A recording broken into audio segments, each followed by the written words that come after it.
When will Mihawk and Zoro have their duel? As the story of One Piece gets closer to the inevitable battle against the Celestial Dragons, it seems like all the major plot points set up over the last 25 years are coming into place.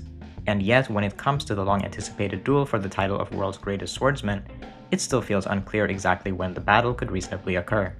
See, unlike a Blackbeard or an Emu, Mihawk isn't exactly a villainous character that the Straw Hats have to defeat. He's just the guy that Zoro wants to fight for his own selfish reasons. It's hard to picture how Oda will lead Zoro down the path of fighting Mihawk without it feeling like we're pumping the brakes on the more important plot points, like finding the One Piece and bringing about the dawn of the world. Every other Straw Hat's dream is something that can easily be accomplished along the way, but not Zoro's. And that's what makes figuring out Mihawk's role so difficult. Oda has wanted fans to build up this fight for over 2 decades now, so you know that he has to have plans for their battle to be one of the most high-stakes, epic matches in the series. But it's also true that if the fight is just a diversion from the primary conflict, that it would be disappointing. And before anyone says it, no, Zoro vs Mihawk isn't going to happen in the epilogue. It wouldn't make sense for Zoro's goal to be accomplished after the story is effectively concluded, as that would make the actual conclusion of the story incredibly unsatisfying. It'd be like if Luffy found the One Piece after bringing the dawn of the world and having already defeated Blackbeard and Emu. That's just not how a good writer writes dramatic stories. So, assuming that the fight will be contested with some high stakes behind it, I believe I have determined exactly the where, when, and why Zoro and Mihawk will have their duel. In this video, I will explain why I believe that Mihawk will be the main antagonist of the Laugh Tale arc, where Zoro will have to fight him in order for Luffy to achieve his dream and become the Pirate King. To start, why would Mihawk be at Laugh Tale? Well, that's because I'm sure that between the 3 other Yonko crews, Cross Guild has to be the one to get to Laugh Tale. And the reason is simply because of Buggy.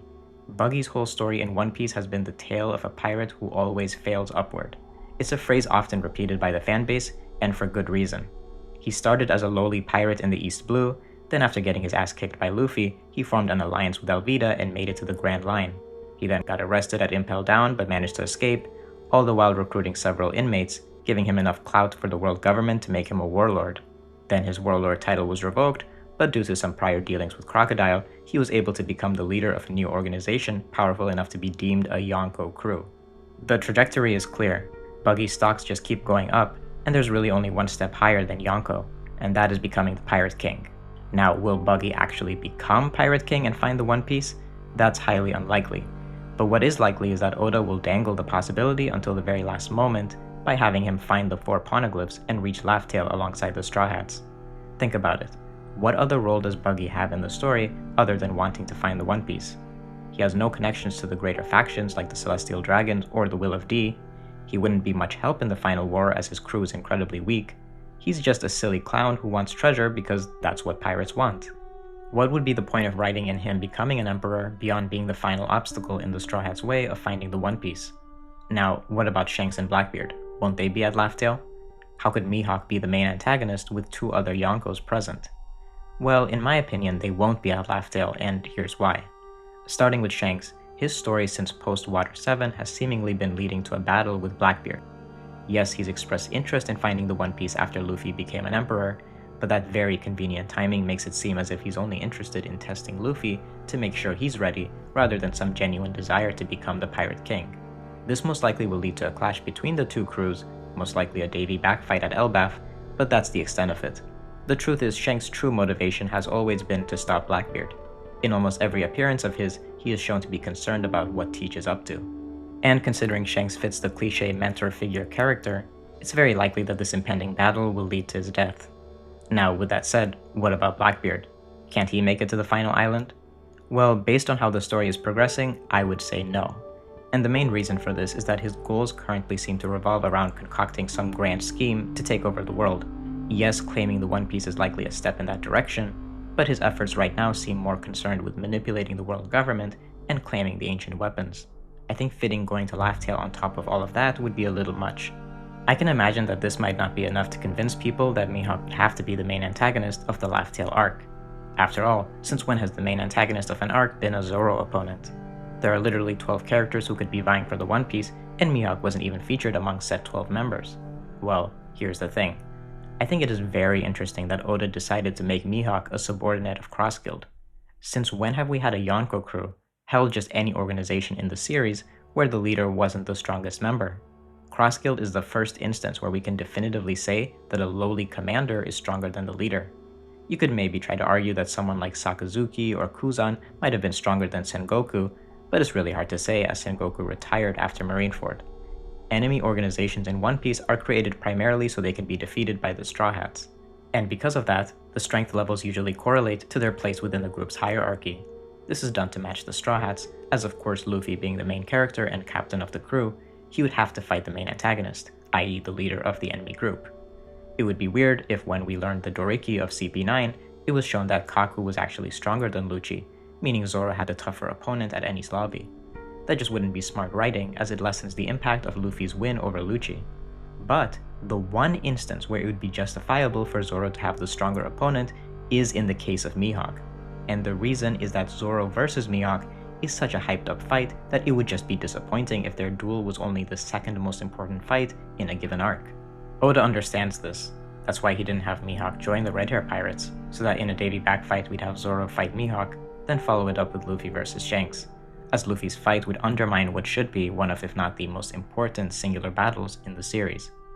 So that's the genius of Cross Guild. Oda created a group where the leader, the character analogous to Luffy, is a complete joke in combat. That way, when the time comes for the two crews to clash, Buggy and Luffy can just have a silly race to find some treasure, while the true climactic battle will be between Zoro and Mihawk. That's why I said that Mihawk has to be the main antagonist of the arc. Because if Laugh Tale is host to the battle royale that Oda has mentioned, then the hierarchy of Cross Guild is irrelevant. If other Yonkos, Marines, Revolutionaries, and Holy Knights show up, then Zoro versus Mihawk would be taking place amongst a sea of other epic fights. And at that point, it would be sort of irrelevant that Mihawk is Buggy's crewmate. If Mihawk was with the Red Hair Pirates or the Revolutionaries leading up to this battle royale, the end of that journey would still lead to his duel with Zoro. It's only if Cross Guild is the single antagonistic force at Laugh Tale that their duel can take center stage.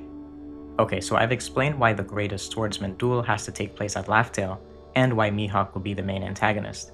But I also said at the start of the video that the context in which the fight takes place would be Zoro holding off Mihawk so that Luffy can become the Pirate King. Why is that? Why must that be the explicit context in which this fight takes place? Well, it's because if you look back at the story, it's pretty clear that Oda has been framing Zoro's dream of becoming the greatest swordsman as something that must be accomplished in order for Luffy to be the Pirate King. Let's take a trip down memory lane to pre-time skip One Piece. When Luffy and Zoro first met at Shellstown, Zoro, after much convincing, tells Luffy that he'll join his crew so long as Luffy doesn't get in the way of his dream. Luffy's response is that if he's going to be a member of the Pirate King's crew, then anything less than the world's greatest swordsman would embarrass him. After Zoro's first duel with Mihawk at Baratie, when his dream is nearly crushed, Zoro reiterates Luffy's line, saying, "If I don't become the world's strongest swordsman, it will only embarrass you," then vowing to never lose again until he defeats Mihawk. Already we can see that Zoro has begun to view accomplishing his dream as an extension of Luffy accomplishing his own dream. This only becomes more pronounced when we reach Thriller Bark, where Zoro requests Kuma take his life in place of Luffy, saying that, "If I can't protect my captain, then my ambition means nothing." Then, finally, post-Marineford, Zoro is even willing to set aside his pride and ask Mihawk himself to train him for the sake of helping Luffy in the New World. Zoro has had this character arc throughout pre-time skip of going from not giving a shit about Luffy to eventually respecting and caring about him so much that his selfish goal becomes one that he works toward for Luffy's sake. I don't think Oda would constantly frame Zoro's ambition this way if it wasn't leading to his and Luffy's goals being intertwined. Oda has never framed the other Straw Hats' goals as being an extension of Luffy's. For example, we've never had Usopp say that he wants to become a brave warrior for Luffy's sake. Sure, he does brave things for the crew, but that explicit framing only exists with Zoro. So with all of that said, is it not the perfect conclusion to this character arc for Zoro if Luffy is just within reach of the One Piece, he's running through Laugh Tale just about to become the second Pirate King, only for Mihawk to stand in his way? Then, Zoro steps in and tells Luffy, "You said you'd be embarrassed if the Pirate King didn't have the world's strongest swordsman for a crewmate," leading to Luffy saying that he's counting on Zoro as he continues his chase for the most valuable treasure in the world. This, to me, would create the most satisfying setup for the Zoro-Mihawk duel. Now, the last thing I need to address before cementing this theory is Luffy. Why would Luffy need to rely on Zoro to fight Mihawk for him? Isn't Luffy more than capable of defeating Mihawk himself? It wouldn't exactly be a high-stakes battle if Luffy just lets Zoro fight Mihawk out of the kindness of his heart. No, it has to be a necessity that Zoro be the one to fight him. Well, this gets into the final argument, and one that I'm sure will be very controversial. Luffy has been shown to have a weakness to cutting attacks. I know this is a very contentious topic amongst the fandom, but it's not really up for debate when it has been explicitly mentioned in the story to be the case. When fighting NL literally says that sharp objects are Luffy's weakness, and Luffy confirms this to be true.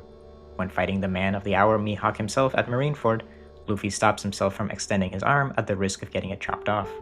And after unlocking Gear 5 in the fight with Kaido, Kaido says that Luffy is still weak to cutting attacks, as Luffy is shown to be in pain after taking the Dragon Twister attack. The Kaido example is especially telling, because if even Gear 5 Luffy is shown to possess this weakness, I can't imagine how bad Luffy would fare when taking a sword swipe from the world's greatest swordsman. I think the reason Oda goes out of his way to acknowledge this blind spot for Luffy is to lessen the blow Mihawk overwhelming Luffy would have on readers' perception of him as a fighter. Luffy's growth as a fighter throughout the series has generally shown him getting objectively stronger in practically every aspect, so it might seem cheap to say that his crewmate Zoro is able to defeat an opponent that he can't. But if you establish prior that, okay, it's not that Zoro is objectively stronger than Luffy, he can just cover for a weakness of Luffy's, then I think it becomes easier for readers to take in. Since I know that this is a controversial topic, I do want to address a common rebuttal I've heard to the Luffy has a weakness to cutting attacks argument, which is, it doesn't make sense to say Luffy is weak to cutting attacks when everyone has a weakness to getting cut. This is a weird argument, as there's no rule that a weakness has to be unique to a specific person. We as humans are weak to getting shot. The fact that it's a weakness all humans share doesn't make it any less of a weakness. Hell, a majority of serious fighters in One Piece are Devil Fruit users, and yet it's generally accepted that swimming is a weakness they all share. And most importantly, saying everyone is weak to cutting attacks ignores the importance of fighting styles and how they impact battle strategies. For example, sure, if Luffy and Zoro just stood still and let themselves get stabbed by a blade, it would do significant damage to both of them.